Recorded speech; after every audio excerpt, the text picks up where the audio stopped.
ನಾವೆಲ್ಲ ಒಂದಲ್ಲ ಒಂದು ಸತಿನಾದ್ರೂ ರಾಯರ ಮಠಕ್ಕೆ ಹೋಗಿರ್ತೀವಿ, ಇಲ್ಲ ಮಂತ್ರಾಲಯಕ್ಕೆ ಖಂಡಿತವಾಗ್ಲೂ ಒಂದಲ್ಲ ಒಂದು ಸತಿ ವಿಸಿಟ್ ಮಾಡಿರ್ತೀವಿ.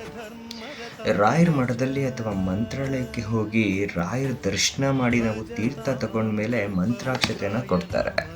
ಕೊಟ್ಟ ಮೇಲೆ ಅದನ್ನು ಹೇಗೆ ಉಪಯೋಗಿಸ್ಬೇಕು ಅಂತ ಈ ವಿಡಿಯೋದಲ್ಲಿ ತಿಳಿಸ್ಕೊಡ್ತೀನಿ. ಇದನ್ನು ಮಾಡೋದ್ರಿಂದ ನಿಮಗೆ ಯಾವುದೇ ಕೆಲಸದಲ್ಲಿ ಯಶಸ್ಸು ಮತ್ತು ಕಾಯಿಲೆಗಳಿಂದ ಮುಕ್ತಿ ಹೊಂದ್ತೀರಾ. ಹಾಗೆ ಕಷ್ಟದ ಸಮಯದಲ್ಲಿ ರಾಘವೇಂದ್ರ ಸ್ವಾಮಿಗಳು ನಮ್ಮನ್ನು ರಕ್ಷಣೆ ಮಾಡ್ತಾರೆ ಅನ್ನೋದು ನಮ್ಮ ಎಲ್ಲರ ನಂಬಿಕೆ. ರಾಯರ ಮಂತ್ರಾಕ್ಷತೆ ಬಹಳ ದಿವ್ಯವಾದದ್ದು. ಆ ಮಂತ್ರಾಕ್ಷತೆಗೆ ಮಂತ್ರ ಪಠಿಸಿ ಅಕ್ಷತೆನ ಬೃಂದಾವನದಲ್ಲಿ ಇಟ್ಟು ಕೊಡ್ತಾರೆ. ರಾಯರ ಮಠದಲ್ಲಿ ಸಿಗುವಂತ ಮಂತ್ರಾಕ್ಷತೆನ ಸ್ವಲ್ಪ ತಲೆ ಮೇಲೆ ಹಾಕೊಳ್ಬೇಕು. ಮಂತ್ರಾಕ್ಷತೆ ಮಹಿಮೆಯಿಂದ ದುಃಖ ಪರಿಹಾರ ಆಗುತ್ತೆ.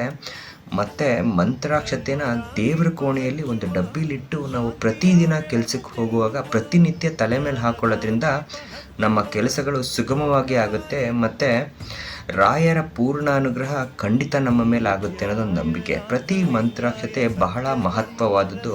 ಅದನ್ನು ಯಾವತ್ತಿಗೂ ಬಾಯಲ್ಲಿ ಹಾಕೋಬಾರ್ದು ಮತ್ತು ಎಂಜಿಲ್ ಮಾಡಬಾರ್ದು. ಯಾಕಂದರೆ ಅಗಮ್ಯ ಮಹಿಮರು ನಮ್ಮ ಮಂತ್ರಾಲಯ ಪ್ರಭುಗಳು ಶ್ರೀ ರಾಘವೇಂದ್ರ ಸ್ವಾಮಿಗಳು. ಈ ವಿಡಿಯೋ ಇಷ್ಟ ಆಗಿತ್ತು ಅಂತ ಹೇಳಿದ್ರೆ ನೀವು ನನ್ನ ಪೇಜ್ನ ಫಾಲೋ ಮಾಡೋದು ಮರಿಬೇಡಿ. Thank you.